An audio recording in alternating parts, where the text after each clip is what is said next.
Very good morning students and welcome back to your history class, your video lecture 3. We are going to continue with the same chapter, that is historiography development in the West.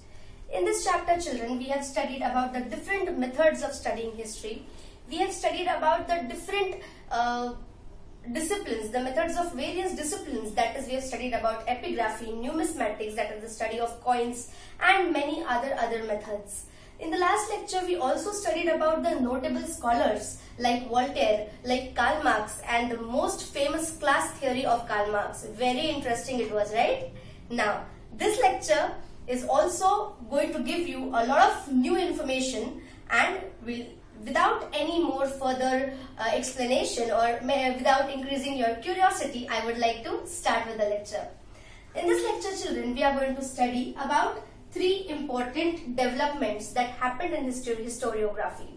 So, the first development was the Annales school. The spelling is Annales, but in French we pronounce it as Annales school. This school, now what do you mean by school? Now it is not a school like Shantiniketan or Mount Carmel. We are not talking about any school, understanding. Rather, this Annales school is a particular way of thinking. Here the meaning of the word school is very different, children. Here the meaning of the word school means a particular way of thinking, and that is why this is not a school where teachers come, students come and teaching happens, but it is a school of thought. It is a new way of thinking. Alright, so the meaning of the word school in this context is a new way of thinking. Alright. So, Annales school. Now, what does this Annales school tell us? Obviously, this Annales school is telling us that this school or this Annales school has brought in a new way of thinking about historiography. Now, let us see what was the new way of thinking. Look, children, up till now, it also gave a new direction to history. How? Because up till now, what we were studying in history or what history was all about? History was all about the kings, their rule, the different leaders, the political events, the wars, the diplomacy, etc., etc. So whatever we studied, our more focus was on the chronological events, on the rulers, on the dictators, on the way of ruling, on the way of leaders, the different leaders that came up, and on the way of wars that took place. We have studied about World War I, World War II, and even small battles when we study about the history of India as well. But what the Annales school is telling us? The Annales school is telling us that okay, whatever you have been studying in history up till now was not wrong. It was good. It was important. It was needful to study that. But you forgot to study about climate. You forgot to study about local people and their life. You forgot to study about agriculture at that time, the trade at that time, the communication at that time, the social divisions at that time. Why? Are all this not important? Are all this not a part of our life? Of course. In fact, even if we exclude this, if we exclude the king, the rule, the leaders, the wars, still this climate, this agriculture, this communication, this social divisions are rather more important for common people like us, isn't it? So, the Annales school gave a new direction to history by saying that not only study all these kings, rules, leaders, diplomacy, wars, but at the same time study about other aspects of human civilization, other aspects of human life that are very important. And do you remember, are you finding some link here with the previous lecture and this lecture? Are you finding some link? A scholar was there in the last lecture about whom we talked. That scholar also said about the same thing, that don't only study the past events, also study the other aspects like climate, local people, agriculture, trade, traditions. Do you remember? Do you remember the thinker? Who was he? Very correct. He was Voltaire. And Voltaire belonged to which country? Who was he? He was a French historian, right?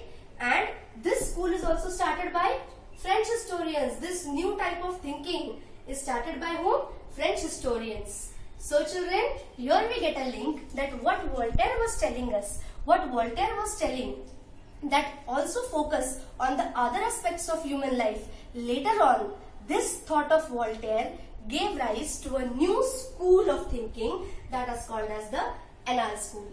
So, here very important is that this school is started by French historians, and this school has this way of thinking has a connection with the historian whose name is Voltaire.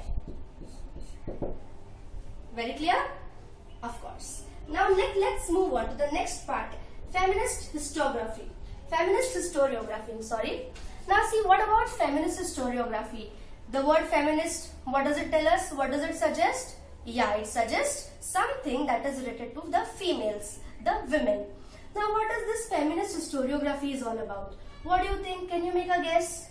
Very simple, children. It is in the name itself. When we talk about feminist historiography, that means studying history from the point of view of women. Right? Studying history from the perspective of women and writing a historical narrative from the perspective of women. Perspective means nothing else, but that's the point of view. Alright. Now, in those days, this feminist historiography is telling us that don't only talk about kings, rulers, okay, all this is good, this you should do, of course, but a new angle of historiography was given by feminist historiography, which tells us that you are neglecting a very important class of society, that is the women. You should also study about women. You should study about their family life. You should study about their employment. You should study about the role of the women in the trade unions. You should also study about the institutions that work for the cause of the women. Because women, children, right from the ancient times, or rather I would say right from the Stone Age man, women were considered as inferior to men. In the Stone Age during the Stone Age time, it was different because women are physically little bit weak as compared to men. So men went on hunting and women sat at home. Women did other delicate jobs. Women did not go for hunting like men did, right? So right from the Stone Age man till today, till date, women have specific roles, which are the specific roles that are given to the women, that women should do this and women should not do this. But today things are totally different because of the change in the technology and the change in the thinking of the people. What is happening? Women are working in each and every field and living their lives in shoulder to shoulder pattern with that of men. So children, this feminist historiography is telling us that women make up a very independent and important social class of the society. They are a very important class of the society, and that is why we should also study history from the point of view of women. So children, because of this feminist historiography, women's role in the society was highlighted.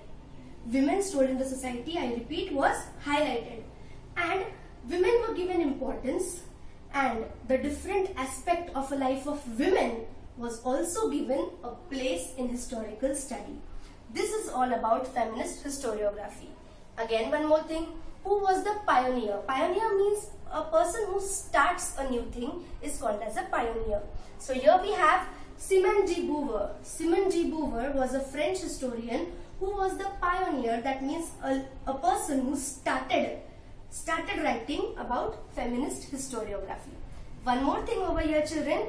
Again, Simone de Beauvoir is French. Alright, next. Moving on, if we talk about the last part of the chapter, that is Michel Foucault. Michel Foucault, children, another historian. Again, French. So, in this lecture, whatever we are studying, it is related to the French people. Right from the beginning, Annales school, it was started by French historians. This was related to the Voltaire. Voltaire, who was also a French historian. Then we went to feminist historiography, started by Simone de Beauvoir, again a French historian. And finally, we are talking about Michel Foucault, who is again a French historian. So, what conclusion are we coming to? That these French historians gave many new directions to the study of history. You remember this, children? French historians gave many new directions to the study of history. Coming back to Michel Foucault, he gave a new concept. Obviously, we are seeing right from the beginning that these French historians are giving a lot of new concepts in the study of historiography. So what new concept he has given? He said that up till now you've been studying, see, when we talked about history in the first lecture, that time we said that what is history? History is about the past. And how do we study history? We arrange all those past events in a sequence and we study it. And that sequence was called as chronological order. Very clear. So he said that yes, okay, you are studying history. That means you are studying the past events in a chronological order. But according to Foucault, see, I am not telling here what is right and what is wrong. Mark my sentence. Mark the words what I am saying. According to Foucault, this study of historiography was not important. He said this is not important.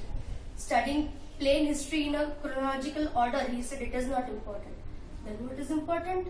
You should always give a replacement for it, right? So he said what is important is transitions are important.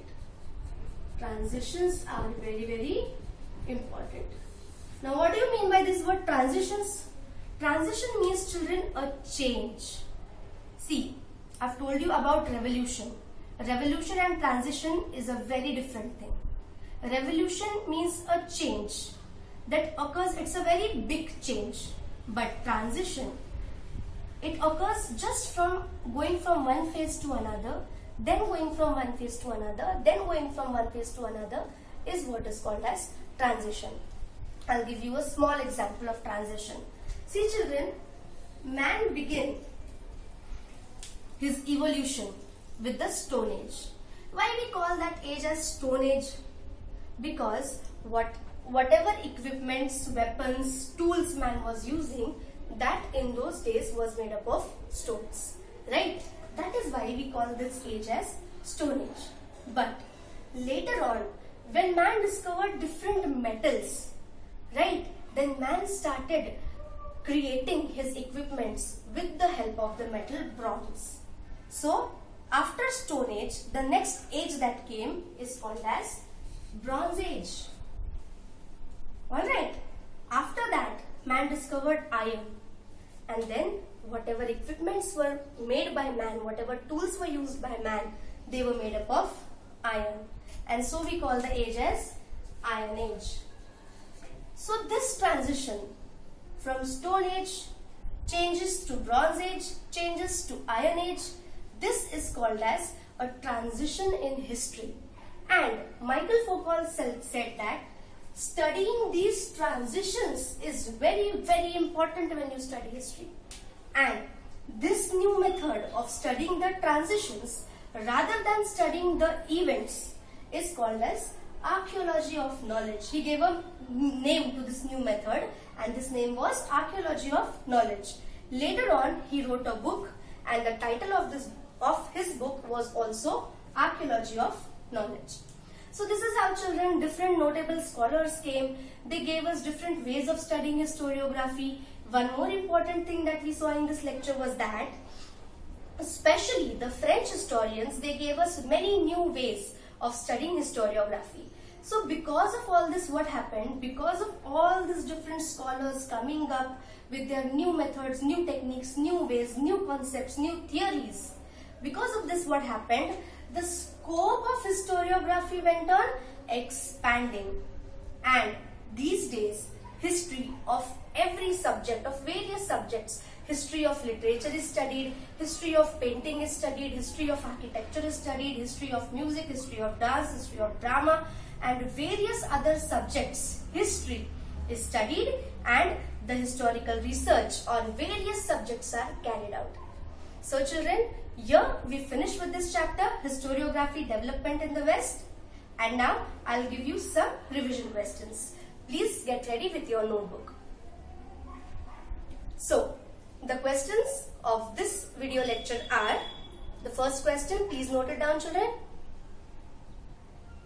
Who started the Annales School of Historiography? I I repeat, who started the Annals School of Historiography? Alright, next question. What do you mean by feminist historiography? Answer is already written on the board, students. Okay. So, next question. What do you mean by feminist historiography? Next question. Who wrote the book Archaeology of Knowledge? Again, answer is on the board. Who wrote the book Archaeology of Knowledge?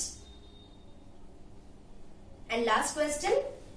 According to Foucault, what was more important in history? I repeat, according to Foucault, what was more important in history than arranging historical events in chronological order? I'll repeat the question once again. According to Foucault, what was more important in history than arranging historical events in a chronological order? Again, children, you have to find the answers to these questions, and later on when I'll provide you with the answers, you have to correct, you have to match your answers with my answers and do some correction wherever necessary. Alright children, that's all for this lecture. Thank you and have a nice day.